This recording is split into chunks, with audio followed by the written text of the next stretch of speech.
d'une manière assez remarquable. Tenez, depuis la construction de l'arche de Noé, la construction de la tour de Babel, tiens, on a la construction du tabernacle, la construction du temple. Et puis tout ça nous amène à une autre construction spirituelle, la construction de l'Église. Ici, nous avons un contexte un peu différent. Si vous étiez à l'étude il y a quelques semaines, nous avons parlé du prophète Agé. Et si vous vous souvenez, nous avons vu que Agé, le prophète, je ne sais pas si vous entendez, si vous me voyez, voilà. Agé, le prophète, avait un message pour les Juifs qui étaient revenus de la déportation sous Esdras. Le premier retour après la déportation, Esdras, un autre gouverneur, Zorobabel, 50 000 Juifs qui rentrent à Jérusalem avec une ambition, reconstruire le temple, et ils ont commencé par reconstruire l'autel des sacrifices. Mais on a bien commencé, puis ils se sont découragés, ils se sont arrêtés, et c'est l'intervention de Agé et de Zacharie ils vont secouer le peuple en disant « Mes amis, il faut continuer, reprenez le travail ». Et ils vont reconstruire. Mais entre-temps, quelqu'un d'autre va revenir. C'est Néhémie. Néhémie qui arrive à peu près 12-13 ans après Esdras. Néhémie qui revient, mais quand il revient, on nous dit pourquoi il revient. Les murailles de Jérusalem sont en ruine. Les portes sont consumées par le feu. Néhémie est à ce moment-là à Suse, en Perse, sous la domination d'un tyran, Artaxerxès. Et ce tyran, cet homme, quand on se présente devant lui, il faut avoir un beau visage. Néhémie, c'est un échanson. Il a une position privilégiée. Il gagne bien sa vie, il se présente devant le roi, il lui sert le vin, mais c'est beaucoup plus que servir le vin. En fait, il s'occupe de tous les vignobles, il s'occupe avec une équipe de tout le travail de la maison, d'être en ordre et de la protection du roi. C'est un rôle excessivement important. Mais Néhémie, quand il apprend la destruction de la vie, l'état des murailles, il nous dit qu'il va prier et qu'il va attendre le moment pour se présenter devant Artaxerxès. Pendant 4 mois, il va attendre. Et ces 4 mois vont être un temps de prière, de réflexion. Et lorsqu'il se présente devant le roi pour servir le vin, c'est son tour, c'est son rôle, le roi lui dit « Mais tu as un mauvais visage, qu'est-ce qui ne va pas ?» Et Néhémie va lui raconter, voilà, les murailles sont en ruine et tout. Et il a le culot de demander l'autorisation de repartir à Jérusalem pour rebâtir les murailles qui sont détruites. La Bible va nous montrer un homme qui est d'abord un homme de prière. Parce que Dieu emploie des hommes qui prient. Dieu emploie des hommes qui savent mettre du temps pour prier tout de suite. Et il va le faire. Il va prier et continuellement. Et bien souvent, il nous dira « La bonne main de mon Dieu était sur moi ». Ça, c'est un des fils rouges dans le livre de Néhémie. Une remarque aussi, c'est que servir Dieu pour Néhémie, c'est renoncer à son confort, à sa sécurité. Il est bien à Suse. Il est exilé, mais il a une belle position parce que même les exilés juifs pouvaient bénéficier de grandes positions sociales. Ils pouvaient avoir leur commerce. Souvenez-vous que Daniel était devenu ministre sous plusieurs empereurs. Il y a une importance là qui est remarquable. Eh bien, Néhémie, il est prêt à renoncer à son confort, à sa sécurité pour travailler. C'est un homme qui va prier et qui va prier de plusieurs, et il nous donne, si vous lisez le chapitre 1, il va nous donner des exemples, un exemple type de prière, la louange. Il va commencer par louer la grandeur de Dieu. Et ensuite, l'humiliation. Il reconnaît que la situation, c'est une situation qui vient du péché de ses pères, de ceux qui étaient avant, mais aussi de son propre péché. Ça ne va pas dans l'Église, mais c'est de la faute des autres. C'est la faute de ceux qui nous ont précédés. S'ils avaient fait leur travail, on n'en serait pas là. Mais c'est aussi de notre faute, n'est-ce pas? Nous sommes aussi coupables, nous sommes aussi responsables. Et Néhémie est un homme qui va s'humilier et qui va faire connaître les besoins à Dieu. Ça, c'est peut-être quelque chose que j'aimerais mettre sur votre cœur. Quand nous voyons la situation de l'Église aujourd'hui, les murailles sont en ruine. Il y a beaucoup de choses qui ne vont pas. Quand je parle de l'Église, je parle de l'Église dans le sens général. Il y a tant de choses qui sont là et qui nous font mal. Mais qu'est-ce qu'on fait? On peut prier, on peut invoquer, demander pardon au Seigneur et lui faire connaître nos besoins, faire connaître les besoins de l'Église, tout en étant disponible, prêt à partir. Et Néhémie va recevoir des lettres de recommandation. Il repart à Jérusalem. Quand il arrive là-bas, sur place, il va commencer par faire le tour de la ville. Il va le faire de nuit. Pourquoi? Parce que déjà, dès le début, on va nous signaler qu'il y a de l'opposition. Il y a des gens qui sont contre, il y a des gens qui s'opposent. Il y a un Sambalat, il y a un Horonite. Il y a des gens qui sont là et qui sont prêts à contrer le travail et qui vont contrer le travail tout le long. Si vous voulez être tranquille, ne faites rien dans l'Église. Mais vous savez que si vous travaillez dans l'œuvre de Dieu, il y aura de l'opposition. Il y aura du combat. Il y aura immanquablement. Mais Néhémie, il va faire son travail d'abord de nuit. Et imaginez, il n'y a pas les lampadaires comme maintenant, il n'y a pas de spot. Il va passer 3 nuits où il va aller prendre conscience de l'état des murailles. Et qu'est-ce qu'il voit? Uniquement des ruines, uniquement du dégât. Alors, il va maintenant non pas se plaindre en disant « Mon vieux, mais quel gâchis, qu'est-ce qu'on va faire, ça n'ira jamais ». Non, il va prendre une décision et il va amener les autres à prendre une décision. Il va rassembler les responsables d'abord et puis ensuite le peuple. Levons-nous et bâtissons. On peut se plaindre des situations, on peut se lamenter sur des situations qui ne vont pas, on peut rouspéter, on peut accuser les autres, mais je pense aussi qu'il y a un moment où on peut dire, ben maintenant, si on faisait quelque chose, nous, si on réagissait, si on prenait les choses en main, allez, on y va. Et c'est là où il y a toute l'énergie de la foi, toute l'énergie d'un homme qui veut servir Dieu et qui veut accomplir l'œuvre que Dieu lui réserve. Et là, nous allons alors avoir une reconstruction.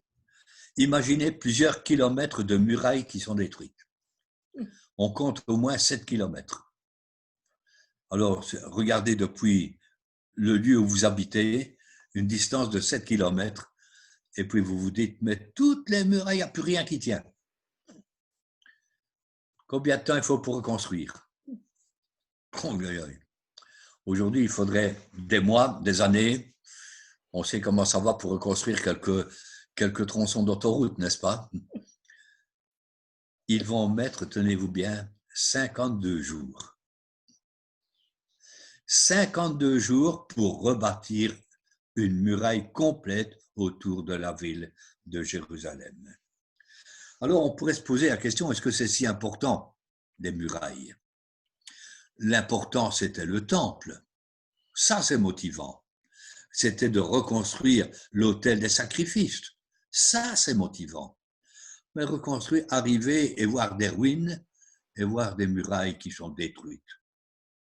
Et pourtant, réfléchissons à l'importance des murailles dans une ville. Réfléchissons à l'importance des murailles à Jérusalem.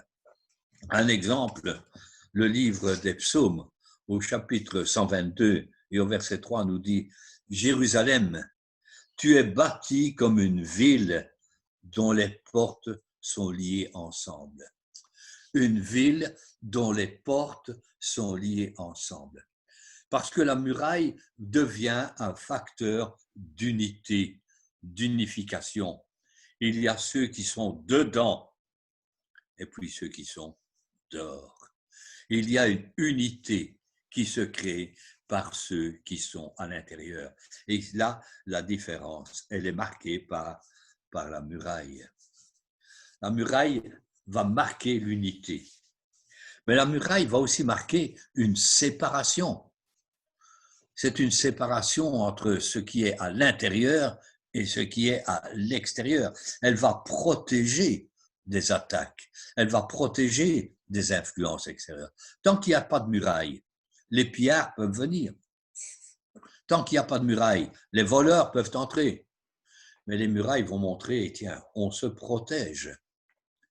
Et nous avons besoin dans l'Église de murailles, parce que nous avons besoin de protection des influences extérieures.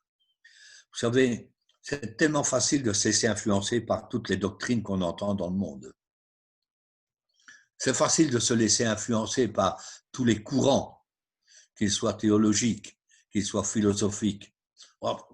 Tout le monde le fait, tout le monde le dit. Nous avons besoin d'une muraille de protection. Tiens, la protection, c'est aussi une ville qui va donner un prestige. Remarquez combien les murailles donnent un prestige à une ville, comparativement à les villes qui sont ouvertes. Pourquoi est-ce que dans l'ancien temps, on mettait des murailles? Pour protéger, pour unir, mais aussi parce que ça donnait un cachet, un caractère, un prestige à la ville. Pensez les portes de Bruxelles, les portes qui entouraient la ville de Mons. Si vous allez, par exemple, dans certaines villes en France, n'est-ce pas, Saint-Malo, c'est le prestige de la ville. Et il y en a d'autres, il y en a tellement d'autres. Le prestige de l'Église tient aussi dans ses murailles. Que penser d'une Église où tous les courants peuvent intervenir? Que penser d'une Église où tout est bon? Non, il y a une protection. C'est aussi un moyen, et la ville est aussi un moyen qui va donner l'occasion à des ministères. Comment cela? Remarquez qu'au chapitre 7 du livre, dès le début du verset 1, on va nous dire qu'il y a des fonctions qui n'existaient pas avant. Ces fonctions de portier, par exemple. Il y a les fonctions de chantre. Il y a des lévites. Rien à faire tant qu'il n'y a pas de muraille. Mais la muraille va permettre des ministères, va permettre des activités, va donner de l'emploi en quelque sorte. Dans l'Église aussi. Si on laisse aller, si on laisse faire, si on laisse tout comme ça, il est évident que ça n'ira pas. Tenez, le jour du sabbat, on veillait quand on pouvait rentrer et pourquoi on pouvait rentrer. On parle aujourd'hui dans certaines villes où quand en France, pour voyager, il fallait une autorisation, n'est-ce pas? Il y a quelque temps. Pas d'autorisation, vous devez rester chez vous. Remarquez qu'à cette époque, un jour de sabbat, les marchands, les vendeurs ne pouvaient pas rentrer. Mais par contre, ceux qui louaient Dieu, ceux qui venaient pour servir Dieu, et surtout ceux qui venaient pour habiter dans la ville, étaient les bienvenus. Il y a une séparation, tout le monde ne rentrait pas, ne franchissait pas les murailles. Non, vous venez pour vendre? Non. Et nous savons très bien comment ça s'est dégradé, puisque au temps de Jésus, il y avait les vendeurs et les marchands, n'est-ce pas, ces fameux marchands du temple. Ça montrait le déclin. Ça montrait le déclin spirituel, le déclin moral de la ville. Les murailles étaient importantes. Elles avaient une grande valeur dans le service. Alors, on pourrait déjà retirer des applications. Dieu veut être une muraille. Dieu veut être notre muraille. Et le livre d'Ésaïe nous rappelle que Dieu peut entourer son peuple d'une haie. Mais j'ai été interpellé par le livre de l'Ecclésiaste. Un verset simplement. Si vous avez l'occasion, lisez Ecclésiaste 10, verset 8. Malheur à celui qui renverse une muraille, il sera mordu par un serpent. Réfléchissez à ça. Malheur à celui qui renverse une muraille, il sera mordu par un serpent. Faisons-en une application spirituelle. Quand on démolit, quand au lieu de construire, on veut démolir dans l'œuvre de Dieu, on se fait mordre par celui qui est le serpent ancien, n'est-ce pas? Je pense que vous serez d'accord avec moi. Alors, la muraille, elle va nous dire, vous pouvez aller jusque-là et pas plus loin. Elle va mettre une limite. Comme dans nos vies, Dieu a mis des murailles, il a mis des limites. Ça, tu peux, mais tu n'iras pas plus loin. Il ne faut pas aller en deçà, mais il ne faut pas aller en delà. Je crois que c'est important aussi, parce que sur la muraille, il y a des protections. On a mis des portes. Remarquez combien dans ce chapitre 3, on insiste sur les portes, les barres et les verrous. Ça revient à plusieurs reprises, ce n'est pas anodin. On ne dit pas qu'une fois.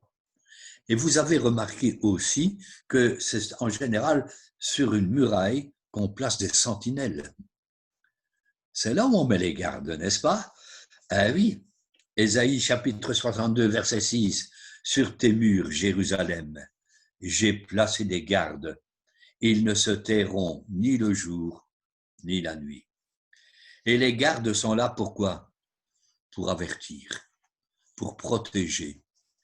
Le prophète Ésaïe va venir avec plusieurs textes. Sentinelle, que dis-tu de la nuit? Le matin vient, mais la nuit aussi. Pourquoi est-ce qu'il nous dit le matin et la nuit? Parce que la sentinelle, elle a deux messages. Elle a un message de jour, elle a un message de vie. Et nous avons un message de jour. Dieu aime, Dieu sauve, Dieu transforme, Dieu donne une espérance. Mais nous avons aussi un message de nuit. Dieu condamne, Dieu punit. Il y aura des comptes à rendre. Dieu a tant aimé le monde. Ah, ça c'est le jour. Il a donné son Fils unique. C'est le jour. Mais il y a la nuit, afin qu'on ne périsse pas. Attention. Et comme chrétiens, nous avons ce message de sentinelle de jour et de nuit. Alors, Ésaïe 52, la voix de la sentinelle retentit. Est-ce que nous sommes des sentinelles dans l'œuvre de Dieu, dans sa muraille? Est-ce que nous sommes dans l'Église? Nous pouvons être aussi des sentinelles. Et là, une sentinelle doit avertir. Elle doit veiller. Tu peux dormir tranquille. La sentinelle veille. C'est le rôle du chrétien qui veille sur ses frères, qui veille sur ses sœurs, qui... Attention, oui, Dieu protège. Il y a tout un ministère qui est là et que la muraille nous suggère. Mais revenons à notre muraille de chapitre 3 de Néhémie. Assez bizarrement, on ne nous parle pas du fondement. On ne parle pas de la base. Parce que la base, elle était déjà là. Les fondements ont été posés déjà dès le début et le fondement n'a pas changé. Le fondement est toujours le même. Quel est le fondement de nos murailles, sinon Jésus? C'est sur lui qu'on doit bâtir. On ne bâtit pas sur une théologie, on ne bâtit pas sur une religion. Nous voulons bâtir sur le Seigneur Jésus. C'est lui qui est notre fondement. Et on bâtit quand on reprend la façon dont Néhémie s'y est pris. Qu'est-ce qu'il a fait? Il a commencé par s'humilier. C'est très difficile de dire « Seigneur, je suis coupable ». Et l'état de l'Église, c'est aussi de ma faute. Je pourrais faire mieux, je pourrais faire autrement. C'est de prendre conscience aussi que le jugement qui est tombé sur Jérusalem est un jugement justifié. Là encore, c'est très difficile. Si l'Église ne va pas comme on voudrait, suffit de dire aussi c'est de notre faute.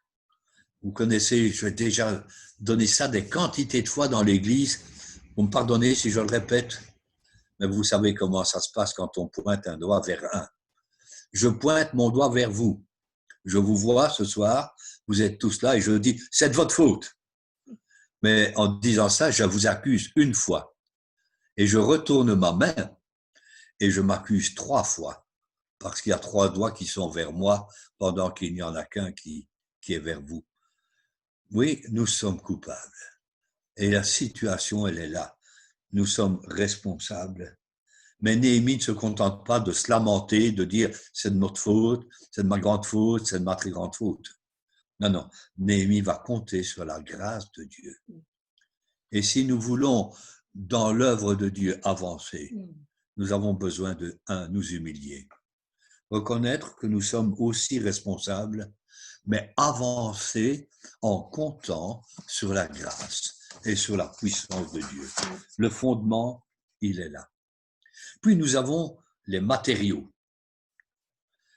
Assez surprenant quand on regarde comment Dieu dit comment construire le tabernacle. Il nous dit exactement ce qu'il faut faire, il donne les mesures, il dit voilà tel matériau que je veux, voilà telle chose. Quand il est question du temple, idem.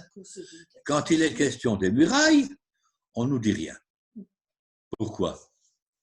Tout simplement parce qu'il y a 2 choses qui sont principales, les pierres et le bois. Et les pierres, elles sont là.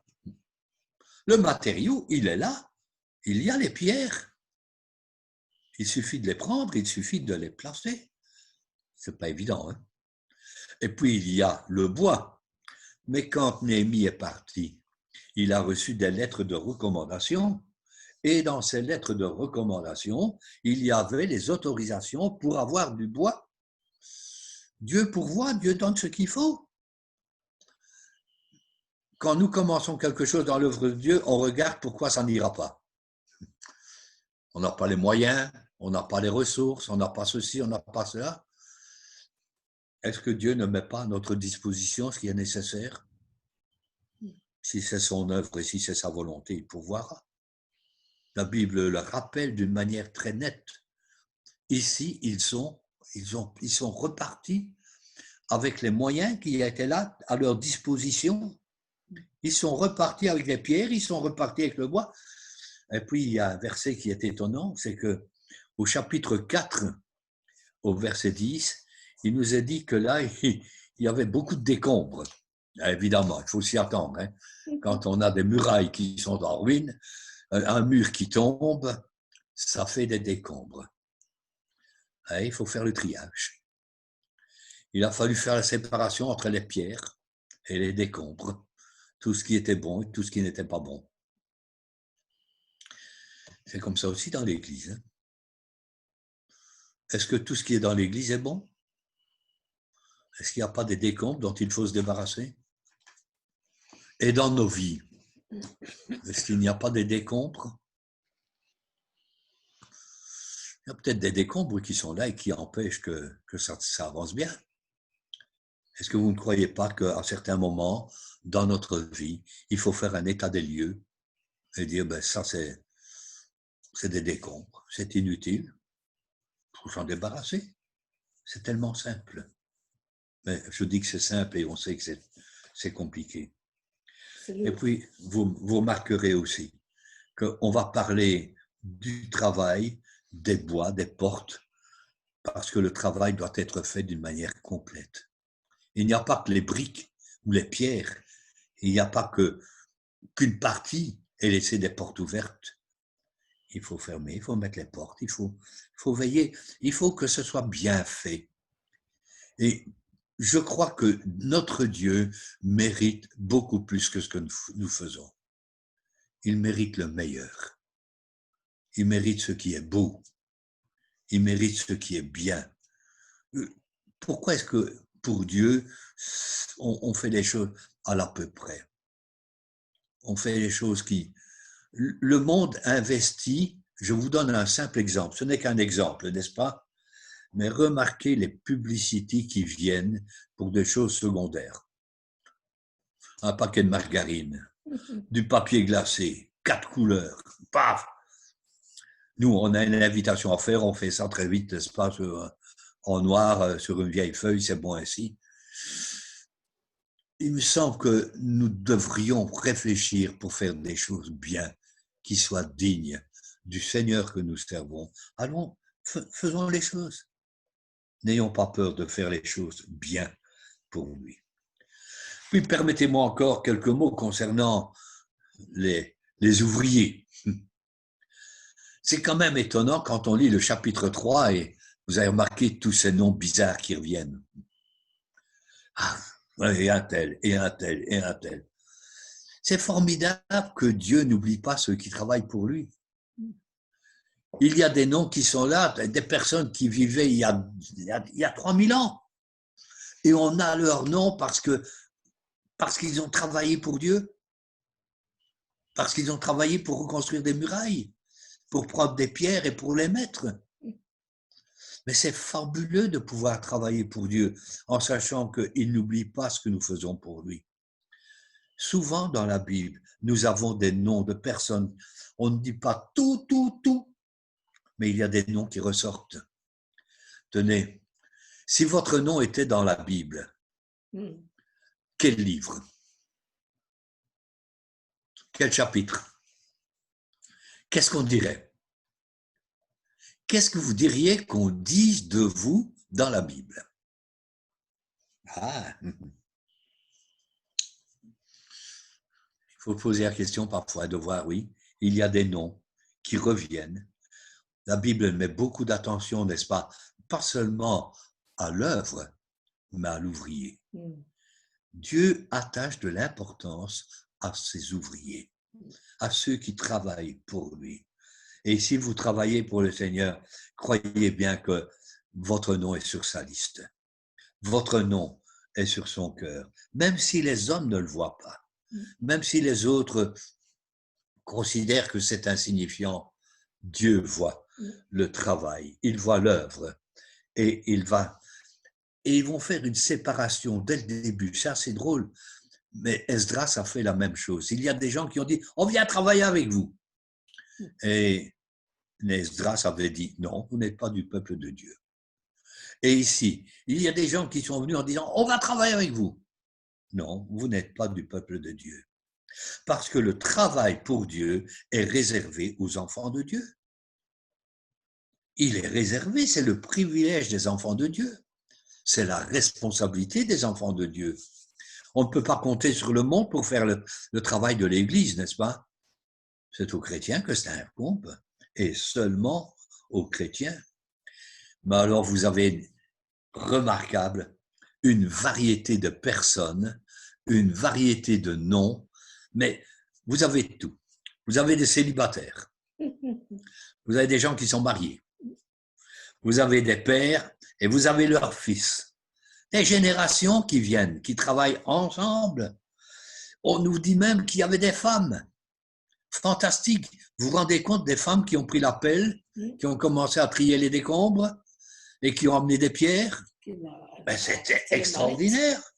Il y avait différentes corporations. Vous aviez quoi? Vous aviez des marchands, vous aviez des parfumeurs, vous aviez des orfèvres. Est-ce que vous croyez que les parfumeurs, avec leur travail délicat, ils avaient le doigté pour prendre des pierres? Est-ce que vous croyez que les orfèvres, habitués à travailler un travail minutieux, et qui vont prendre des pelles pour travailler? Mais ils sont là et ils travaillent ensemble. Ils travaillent ensemble pour la construction. Et remarquez que ça revient tellement souvent. On nous dit au chapitre 4 et au verset 6, le peuple avait pris à cœur le travail. Quand vous avez des gens dans l'Église de tout âge, de toute catégorie, qui viennent et qui ont à cœur l'œuvre de Dieu, alors les choses bougent. Ce n'est pas seulement, c'est pas mon affaire, c'est pas mon travail, c'est pas mon affaire, j'ai rien à voir avec ça. Imaginez que les parfumeurs ont dit, ah non, nous, on s'occupe du parfum dans notre boutique, hein. Les murailles, tirez votre plan. Vous imaginez? Non, ils étaient tout cela. Et vous avez remarqué aussi, dès le chapitre 1, on nous dit que les responsables ont donné l'exemple. Les souverains sacrificateurs ont pris l'appel. Allez, c'est facile, n'est-ce pas, nous connaissons quelqu'un, il y avait quelqu'un, il y a quelques années, qui était formidable. Dans la famille, quand on disait on va faire la vaisselle, c'était le moment où cette brave sœur devait aller faire sa lecture biblique. C'est toujours intéressant, hein? On va faire la vaisselle. Attends, je dois aller lire ma Bible. Et hop, on va lire la Bible pendant que les autres se font la corvée. C'est souvent comme ça dans l'Église. Hein? On a tellement de choses à faire que, oui, pour l'œuvre de Dieu. Et ici, les responsables étaient dans le coup. Ils ont donné l'exemple. Il n'y avait pas de salaire. On ne nous dit pas qu'ils ont fait des revendications. Il n'y avait pas de syndicat. Travaillaient. Ils travaillaient parce qu'ils avaient à cœur l'œuvre de Dieu. Vous avez remarqué aussi qu'il n'y avait pas dans leur travail, il y a des gens qui avaient bien commencé, les técoïtes. Eh bien, les técoïtes, on en parle au verset 5 et au verset 27. D'abord, il y a eu les responsables des técoïtes. Ils avaient commencé. Et puis, ils ont raidi le coup, ils voulaient... Non, c'est fini. Eux ont arrêté. Et le restant du peuple a continué. Parce qu'il y a des moments où on commence, on est enthousiaste, on veut y aller, ça va. C'est quand même dur, hein? C'est difficile. C'est pas évident. Alors on arrête. Et au lieu de lever la tête, on raidit le cou et on ne travaille plus. Ici, nous avions autre chose. Un verset qui revient que dans notre version, nous avons, c'est après cela, après cela, après cela. Non pas quand un avait fini le travail, mais il y avait une section du travail, et après cela, on voyait une autre section, puis il y avait une autre section. Ils étaient ensemble. Ils étaient ensemble. Et il y en a qui ont fait un travail formidable. Ils ont fait des murailles plus que demandé. Il y en a qui ont fait 500 mètres en plus, 1000 coudées, 500 mètres en plus de ce qui était demandé. Ils y allaient, ils en voulaient. Mais ils savaient aussi, il y avait aussi le danger de s'arrêter en cours de route, d'arrêter de persévérer. Et ça arrive tellement dans l'œuvre de Dieu. Quand on commence quelque chose, on va y aller. Et on regarde après quelque temps, qu'est-ce qui reste? C'est au travers aussi de ce travail qu'on a pu juger de la fidélité de certains. À plusieurs reprises, on va nous dire que tel était fidèle et on va lui confier une tâche plus grande. Si nous sommes fidèles dans les petites choses, Dieu peut nous confier des grandes choses. Mais si nous ne sommes pas fidèles déjà là où nous sommes, comment est-ce que Dieu peut nous confier des grandes choses? Chapitre 7, les versets 2 au 3 nous disent, oui, celui-là, il a eu un poste de responsable parce que. Permettez-moi encore quelques mots concernant cela. Dès le début du livre, on va nous dire qu'il y a eu de l'opposition. Quand Néhémie a voulu partir, on nous parle de certains qui se sont opposés. Et tout le long, il y aura de l'opposition. Si vous voulez la tranquillité, ne faites rien. Mais si vous travaillez pour Dieu, vous aurez de l'opposition. Et dans le livre de Néhémie, c'est fabuleux. On va nous montrer comment il y a une progression dans l'opposition. Chapitre 2, verset 19, il y aura de la moquerie, il y aura du mépris. Et nous connaissons ça quand on travaille pour Dieu. Hein? C'est le mépris qu'on rencontre, c'est la moquerie. Puis ça va aller plus loin. Au chapitre 4, on va nous parler de la colère. Au chapitre 4, au verset 8, on va carrément nous parler de la guerre. On va essayer de créer la peur. Et tout cela va entraver le travail apparemment. Parce que c'est ce que nous rencontrons quand on travaille dans l'œuvre de Dieu. Le mépris, la colère, la moquerie, l'opposition. On va essayer de nous faire peur avec ceci, avec cela. Alors, On va même écrire pour arrêter les travaux. On va écrire, au temps d'Esdras, on va écrire à l'empereur en disant il faut faire arrêter les travaux. Et lui qui a ordonné la permission de travailler, il va ordonner aussi qu'on travaille. Comment est-ce que Néhémie va réagir? Il va toujours en faire un sujet de prière.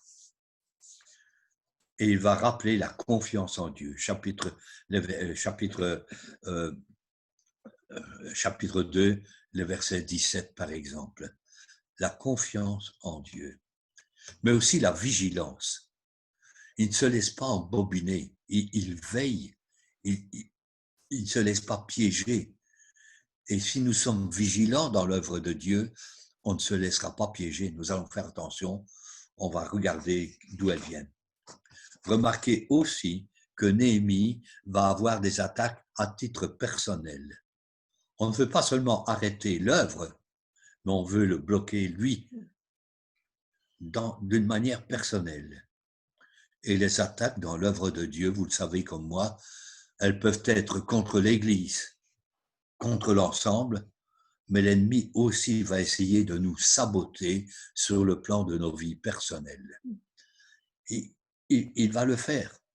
S'il peut arrêter un responsable, s'il peut arrêter l'œuvre de Dieu, c'est tout bénéfice pour lui, n'est-ce pas? Alors, soyons simplement vigilants. Le travail qui a été commencé dans la difficulté va se réaliser en 52 jours. Et la Bible nous dit au chapitre 6 et au verset 13 que les autres vont reconnaître là l'œuvre de Dieu. Au début, ça ne va pas. Mais on constate après, oui, c'était bien l'œuvre de Dieu. Ce sont les opposants qui disent ça. Et je trouve ça fabuleux quand dans le monde, on peut dire oui, c'est l'œuvre de Dieu. Je voudrais, si vous le permettez, juste apporter maintenant un petit mot concernant Jésus. Parce que Néhémie nous parle aussi de Jésus. La Bible, elle nous dit, Zacharie, par exemple, chapitre 2, que Dieu est notre muraille. Mais on nous dira aussi dans Ésaïe que nous avons le salut pour muraille. Au travers de Jésus, nous avons une muraille spirituelle. Et nous savons que le Seigneur Jésus est celui qui va nous unir. L'unité ne viendra pas parce que nous croyons la même chose, mais parce que nous sommes en Christ. C'est Christ qui rassemble. C'est Jésus-Christ qui nous unit. Mais c'est Jésus-Christ qui est la porte. On pourrait faire une étude, et là je laisserai le soin à quelqu'un de le faire si ça l'intéresse. La ville, les murailles étaient marquées par 12 portes. C'est drôle, hein, la Nouvelle Jérusalem, elle aura 12 portes aussi. Et pourquoi? Chaque porte a un nom. La porte des brebis. Est-ce que Jésus n'est pas l'agneau de Dieu? Est-ce que Jésus n'est pas, lui, la porte? Faites un travail sur les différentes portes qui sont là. Chacune de ces portes nous présente quelque chose concernant le Seigneur Jésus. Et lorsque ces murailles vont être reconstruites, le peuple va revenir à la parole de Dieu. Ils vont lire cette parole de Dieu, ils vont la méditer, ils vont l'enseigner, comme Esdras l'a fait quelques années auparavant.